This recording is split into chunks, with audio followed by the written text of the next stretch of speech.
Hello and good morning, friends. Today I want to show you how to recharge your pressure tank and why it's so important to make sure that you as a homeowner are keeping on top of it so you can get the longest life out of your equipment.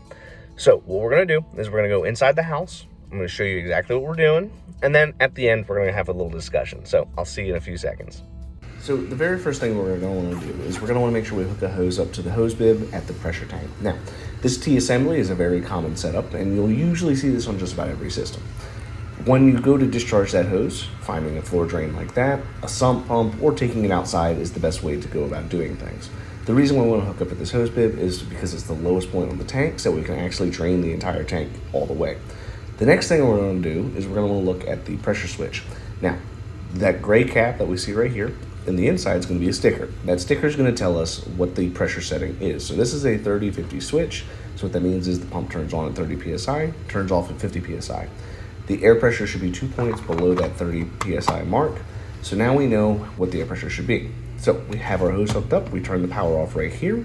If you don't have a switch like that, the next best place to look is going to be the electrical panel somewhere in the basement, garage, etc. And then we're going to take off the cover to the Schrader valve. This is where we're going to hook our compressor up to fill the tank up. Now, it's very important to make sure that you drain the entire tank, which is why we hook the hose up and turn the power off. With the power off and the tank empty, once we hook this compressor up, we can get something like this where it's an automatic setting, and we can also see how much more time does it take to empty out the entire tank. Once it's empty, we go ahead and fill it up, and in this circumstance, we're going to fill it up to 28 psi, and this tank is good to go. Now you've seen how easy it is to actually do this, right?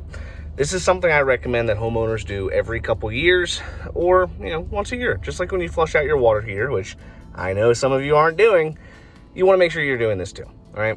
So it's super, super simple, but the benefit of doing this is it keeps the air pressure at the correct spot so you can get a longer lifespan out of your system, right? So we know that this is a 30-50 switch. So what does that mean, right? So that means at 30 psi, the pump kicks on. At 50 psi, the pump kicks off. So what happens is if you don't have enough air in the pressure tank, that pump's going to get to 50 psi regardless of how much air is in there. Well, if you have your pump pumping and compressing that limited amount of air to 50 psi, that means that that bladder is going to expand significantly beyond the point that it's supposed to. That significant expansion is going to put wear and tear on the bladder itself.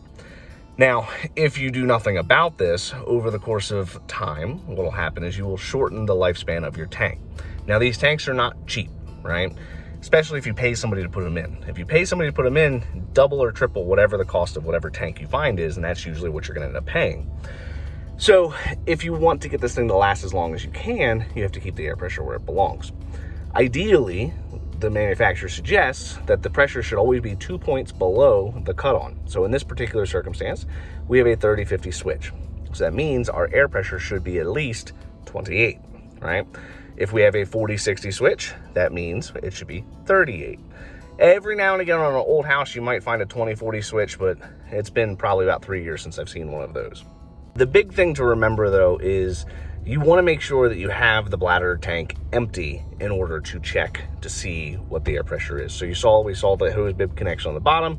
Basically, all you're going to do is hook a hose up to that, run that to a sump pump or outside, just like you would for a water heater. And then you hook up your compressor up top, check what the air pressure is, and inflate it as necessary. Now, let's just say that you overinflate, right? What can happen then? So if we have a 30-50 switch, and you put, for example, 38 psi in the system, well, now you're going to have a different set of problems, and it can cause more issues with the pump also.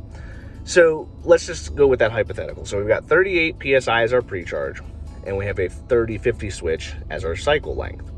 So that means at 50 psi, obviously, the pump cuts off. Well, it's supposed to turn on at 30 psi. However, you've set it to 38. So that means that the pump's going to do what? It's not going to cut on. So what'll happen is you'll have the pump basically cut on when the bladder tank empties because the air pressure is too high in the tank. So the only way that you get below that 30 psi is for all of the water to stop. So what'll happen is the pump won't be engaged. It'll go down, go down, go down, go down, bottom out, pump engages, shoots back up. So you're going to get a really dramatic surge in your pressure. It could also cause problems to your piping. your bladder tank, your pump, water heater, all that good stuff.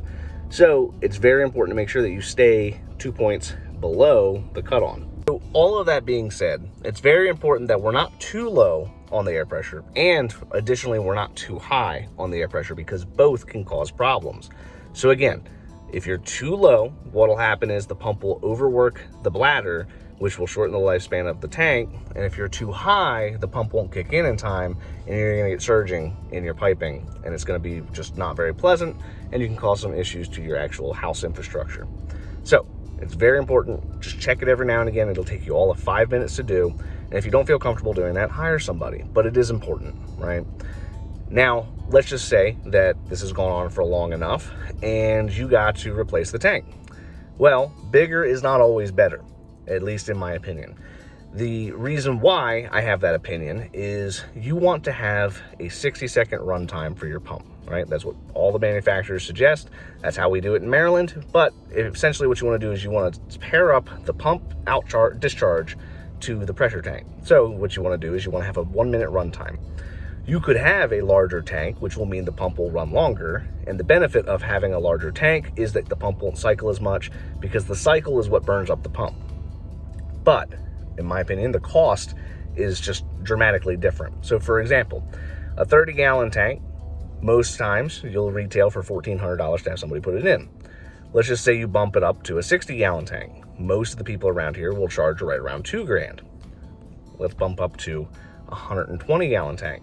Well, now $4,000, right? The cost is just absurd at the size that it gets.